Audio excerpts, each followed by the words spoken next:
We want justice. We want justice. ప్రభుత్వం నుండి వైఖరి నశించాలి. సర్పంచ్ల రాజు వెంటనే చెల్లించాలి. సర్పంచ్ రావాల్సిన పెండింగ్ బిల్లులు వెంటనే చెల్లించాలి. సర్పంచ్ రావాల్సిన పెండింగ్ బిల్లులు వెంటనే చెల్లించాలి. సర్పంచ్ రావాల్సిన పెండింగ్ బిల్లులు వెంటనే ప్రభుత్వం నుండి వైఖరి నశించాలి. ప్రభుత్వం నుండి వైఖరి నశించాలి. సర్పంచ్ల పెండింగ్ బిల్లు వెంటనే చెల్లించాలి. సర్పంచ్ల పెండింగ్ బిల్లు వెంటనే చెల్లించాలి. సర్పంచ్ల పెండింగ్ బిల్లు వెంటనే సర్పంచ్ రావాల్సిన పెండింగ్ బిల్లులు వెంటనే చెల్లించాలి. సర్పంచ్ రావాల్సిన pending bill Justice. We want Justice. ప్రభుత్వం నుండి వైఖరి నశించాలి. ప్రభుత్వం నుండి వైఖరి నశించాలి. ప్రభుత్వం నుండి వైఖరి నశించాలి. పెండింగ్ బిల్లు వెంటనే చెల్లించాలి.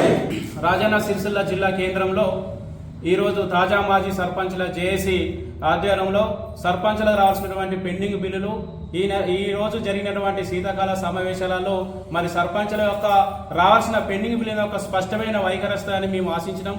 కానీ ఈ ప్రభుత్వము సర్పంచ్ల పెండింగ్ బిల్లుల మీద ఎలాంటి స్పందన లేదు.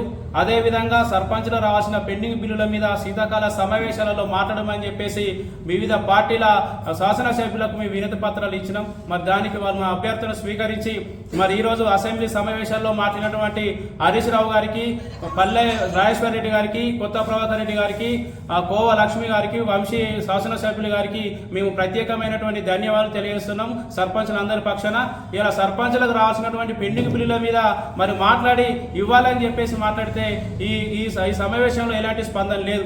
అదేవిధంగా బీజేపీ పార్టీ మరి కాటిపల్లి వెంకటరామరెడ్డి గారు కూడా సర్పంచ్లు రాసినటువంటి పెండింగ్ బిల్లుల మీద అసెంబ్లీలో మాట్లాడారు. వారికి కూడా మా రాష్ట్ర వ్యాప్తంగా ఉన్నటువంటి సర్పంచ్లందరి పక్షాన కూడా కృతజ్ఞత తెలియజేస్తున్నాం. వారు చాలా స్పష్టంగా అసెంబ్లీలో రాజకీయాలన్నీ పక్కకు పెట్టి సర్పంచ్లు రాసిన పెండింగ్ బిల్లులు ఏదైతుందో మనం ఖచ్చితంగా వాళ్ళకి ఇవ్వాల్సిందే. రాష్ట్ర వ్యాప్తంగా సర్పంచ్లందరూ కూడా చాలా ఇబ్బందులు పడుతున్నారు, ఆత్మహత్యలు చేసుకుంటున్నారని చెప్పేసి మాట్లాడినటువంటి హరీష్ రావు గారికి అదేవిధంగా కాటిపల్లి వెంకటరామరెడ్డి గారికి కూడా మరి ప్రత్యేకంగా మేము వారికి కృతజ్ఞత తెలియజేస్తున్నాం. అదేవిధంగా సీతక్క గారిని కూడా మేము సూటిగా అడగదలుచుకున్నాం. మరి మీరు సర్పంచ్లు రావాల్సినటువంటి పెండింగ్ బిల్లులు 690 కోట్లని మీరు మాట్లాడుతున్నారు కదా సీతక్క గారు, అసలు 600 కోట్ల రూపాయలు ఎస్టీఓలో జమ చేసినాయా? లేకపోతే సర్పంచులకు వివిధ పనుల ద్వారా రావాల్సిన పైసలు ఉన్నాయా?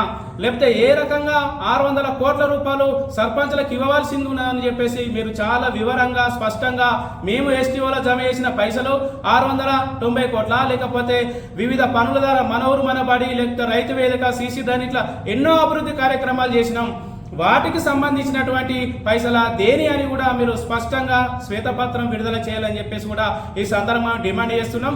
ఎందుకంటే ఎంపీటీసీలు కావచ్చు, సర్పంచ్లైనా, జడ్పీటీసీలైనా గౌరవ వేతనం కూడా పెండింగ్ ఉన్నది. కాబట్టి ఈ ప్రజాప్రతినిధులకు రావాల్సిన గౌరవ వేతనం విషయంలో కావచ్చు, సర్పంచ్లు చేసిన అభివృద్ధి పనుల విషయంలో కావచ్చు, ఏ ఒక్క గ్రాంట్ కింద ఎన్ని పైసలు రావాలని చెప్పేసి కూడా మరి పంచాయరాజు డిపార్ట్మెంట్ మరి సీతక్క గారు ఖచ్చితంగా స్పష్టమైన ప్రకటనతోని సర్పంచులకు ఎన్ని వేల కోట్లు రావాలని చెప్పేసి ఒక శ్వేతపత్రం విడుదల చేయాలని కూడా మేము డిమాండ్ చేస్తున్నాం. అదేవిధంగా అసెంబ్లీలో పదే మాట్లాడుతున్నటువంటి మరి కాంగ్రెస్ శాసనసభ్యులకు కూడా మేము డిమాండ్ చేస్తున్నాం.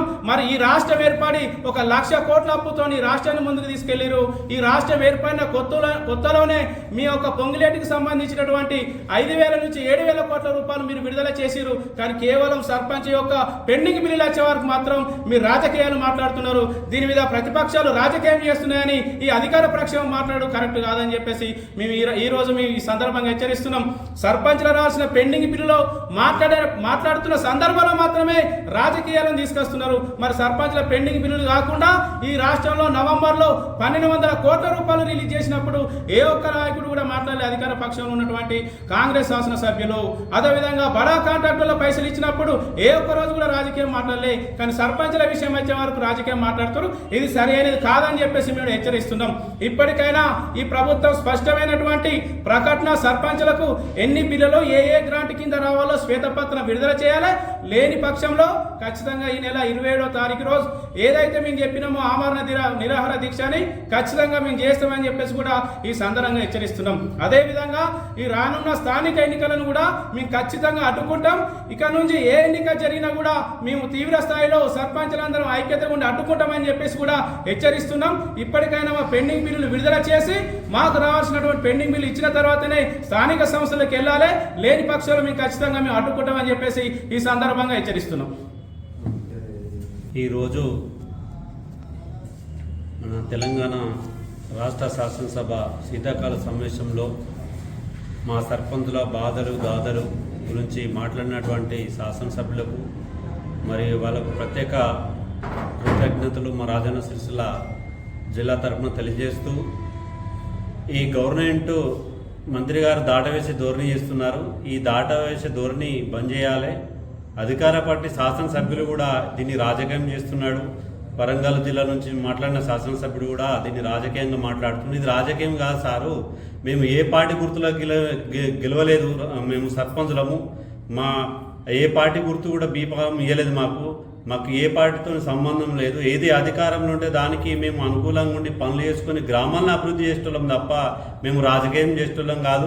దయచేసి అధికార పార్టీ శాసనసభ్యులు కూడా మాకు మద్దతుగా మాట్లాడి బిల్లులు వచ్చేటట్టు చేస్తే మేము మీకు కృతజ్ఞత తెలియజేస్తాం. కానీ మీరు మాకు వ్యతిరేకంగా రాజకీయం చేస్తే గ్రామాల్లో కూడా మేము తిరగనీయమని చెప్తున్నాం. ఏ ఎలక్షన్ వచ్చినా మేము అడ్డుకుంటాం.